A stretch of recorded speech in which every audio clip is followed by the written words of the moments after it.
Howdy, good morning. Welcome to today's Five with Fitz. I'm seeing reports this morning that investors are suddenly concerned that the market's ability to notch fresh records is in jeopardy. There's even chatter about whether or not the high-powered AI leaders are losing steam. Should you worry? That's the question on a lot of people's minds. I'm not. Why? Because pullbacks aren't the enemy here. Most investors fail because they lack a proven long-term strategy needed to overcome short-term noise. Let me repeat that. Most investors fail because they lack a proven long-term strategy needed to overcome short-term noise. I want you to take a good hard look at a chart that's in the written version of the Five with Fitz today if you're feeling anxious. The difference between days, months, years, and decades is staggeringly clear.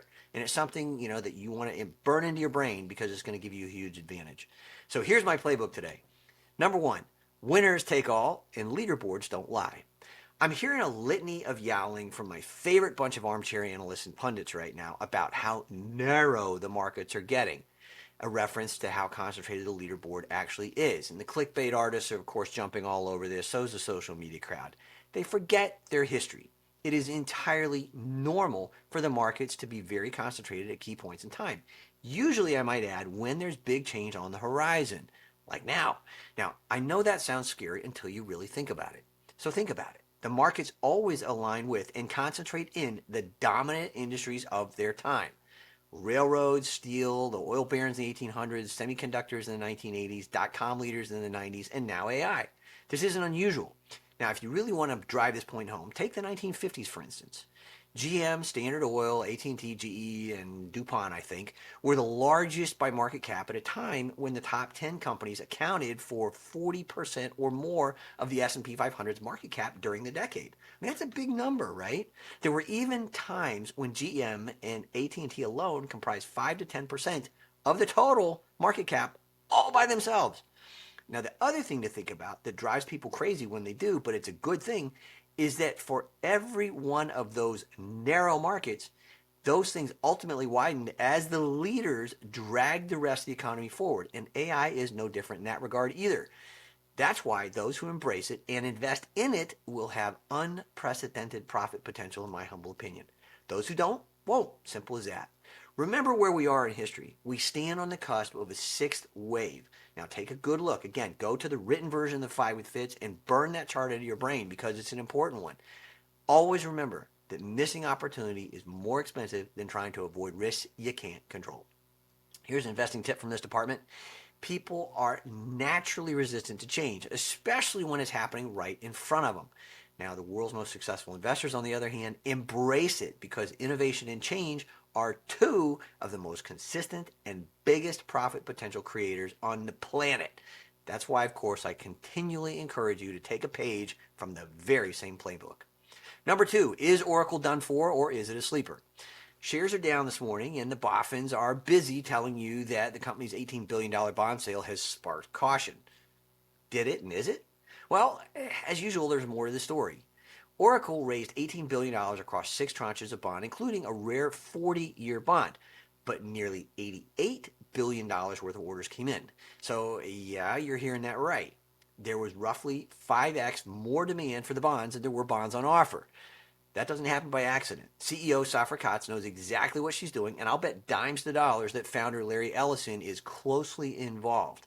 People forget that Ellison excels at making big, very forward-looking bets and that he doesn't give a rip about the balance sheet looking stretch when he smells opportunity. So, I want to think about this one. It might be time to do a little shopping.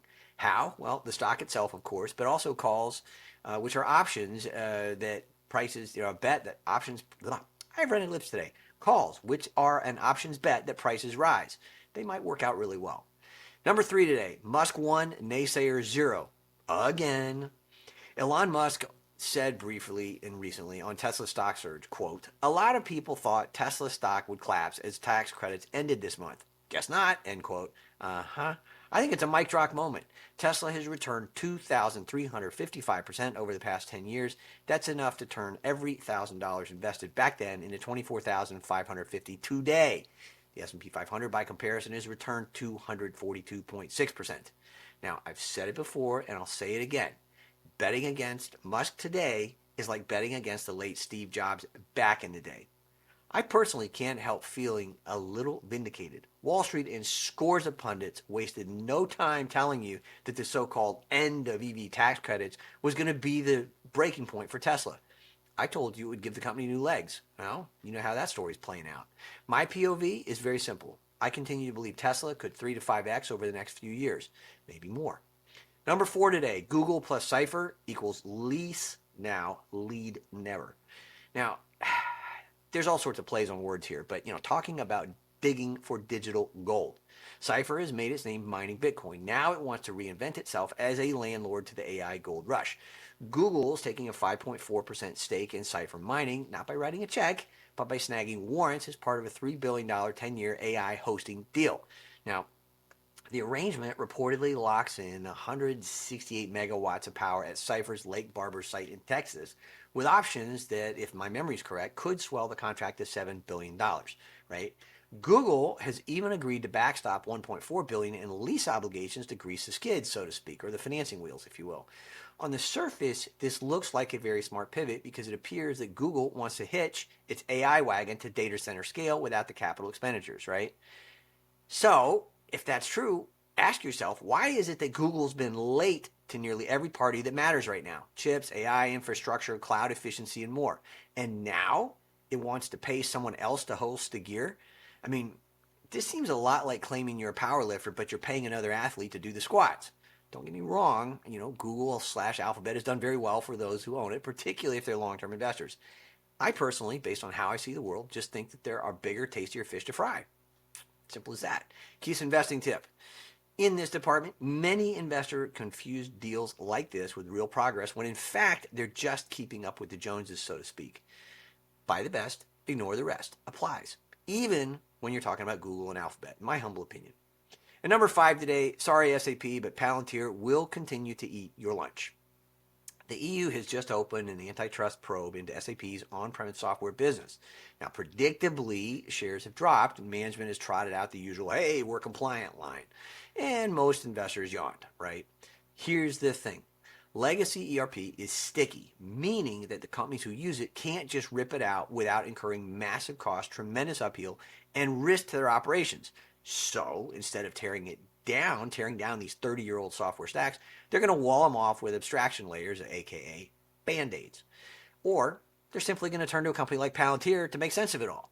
Now, legacy providers like Siemens and SAP are in deep bandini.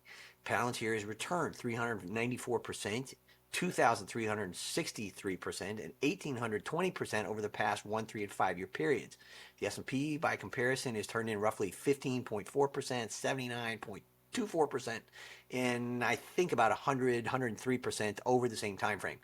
Now, you've got to be in to win if you actually want to win. If you don't, so what? But if you do, that's what you got to think about. Keith's investing tip. Fear is the market's oldest trick. So learn how to beat it by buying the very best companies you can, meaning those making must-have products and services which have fortress-like balance sheets, top-notch CEOs who understand how to get things done. And you're going to be ahead of 90% of the investors out there, in my humble opinion. It's a very short buy list, and it's arguably getting shorter and more selective by the day because of the concentration that we just talked about, which is a good thing.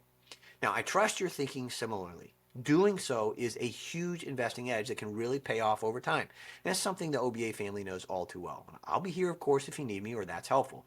But today's bottom line is really simple, particularly as I see a lot of red on the screen, while I record this. If you're not investing when the chips are down, you will not be ahead of the game when they're up. As always, let's make it a great day. Thanks for watching. You got this, I promise. And I'll see you tomorrow. Cheers.